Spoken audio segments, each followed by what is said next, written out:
Pour introduire ce 30e colloque du RPH, je tiens tout d'abord à vous remercier de vous être déplacés pour que nous puissions aujourd'hui, ensemble, travailler ce sujet particulièrement délicat et épineux.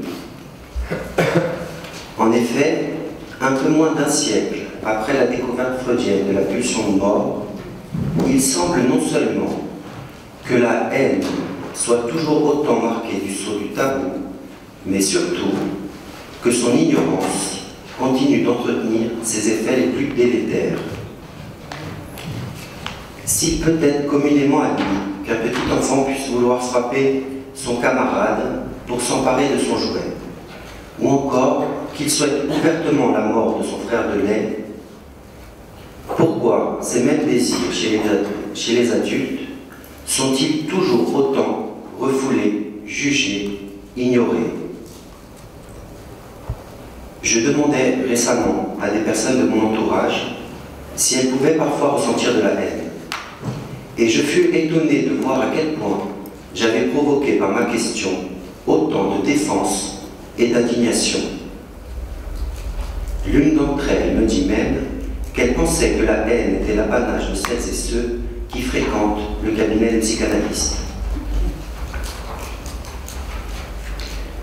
Plutôt que de reconnaître sa propre haine, il est de coutume, si j'ose dire, de la reconnaître chez l'autre. L'étranger, le basané, le mécréant, le gauchiste, le capitaliste, le nationaliste, et ainsi de suite. La figure du diable ne cesse-t-elle pas de se déplacer selon le système de croyance que l'être a adopté? Dans sa forme paroxystique, la haine ponctue très clairement l'histoire de l'humanité. Des guerres entre nations à celles plus intestines, des guerres de religion aux attentats qui ont traumatisé récemment nos capitales européennes, elle n'a de cesse de se représenter et de montrer son vrai visage. Le psychanalyste peut-il rester en silence face à cette répétition mortifère qu'il reconnaît au jour le jour? Peut-il rester muet face à la barbarie, cet autre nom de la névrose, qui ne cesse de se ficeler et de se travestir dans des ensembles de rationalisation qui prennent la forme tantôt religieuse, tantôt politique ou encore scientifique. En inventant la méthode des libres associations, Freud a offert à l'humanité une possibilité de lever son masque, de dépasser le champ de la connaissance pour accéder à un savoir inédit, et notamment à un savoir sur la haine inconsciente. En parlant librement ses pensées les plus intimes et ses croyances parfois les plus communes, sans les censurer, les psychanalysants ont pu révéler non seulement que la haine concerne structurellement tous les êtres humains, mais surtout qu'elle porte un masque, qu'elle se déguise sous des formes que les psychanalystes ont aujourd'hui appris à reconnaître en levant le voile des symptômes. N'est-ce pas cette haine silencieuse, cette haine qui avance à pas de velours, qui provoque les effets les plus pernicieux, tant pour chacun d'entre nous que pour l'ensemble de notre société? Du suicide à la dépression, de la gentillesse excessive aux bonnes intentions, la haine se faufile insidieusement dans nos raisonnements et nos comportements, pourrissant ainsi à notre insu à la fois nos relations aux autres, à nous-mêmes et à notre propre corps.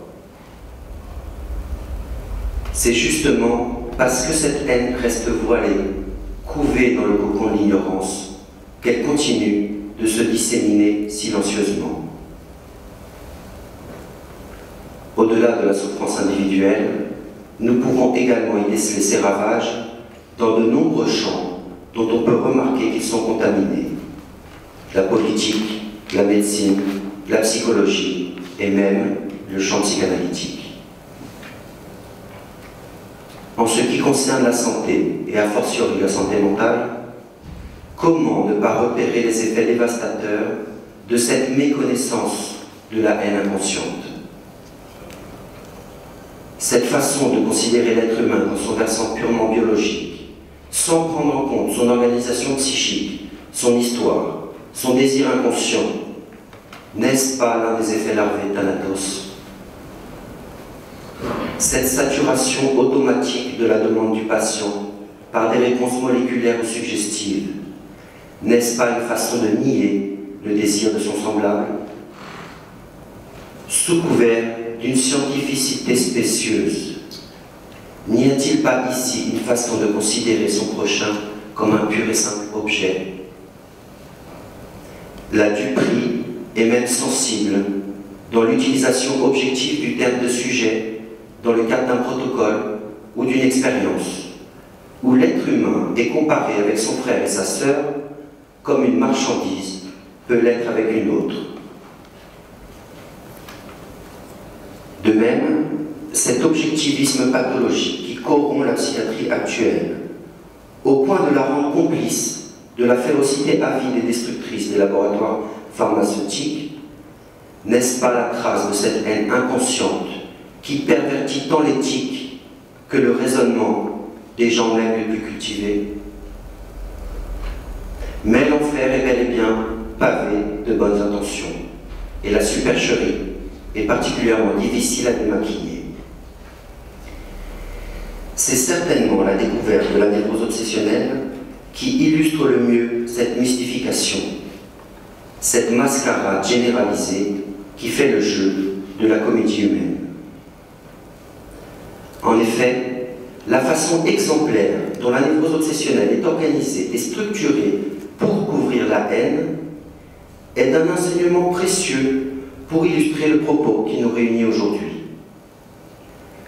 Elle nous apprend justement comment la haine vient perturber au jour le jour nos raisonnements, nos jugements, et surtout, comment se constitue notre personnalité pour tenter de s'en prémunir.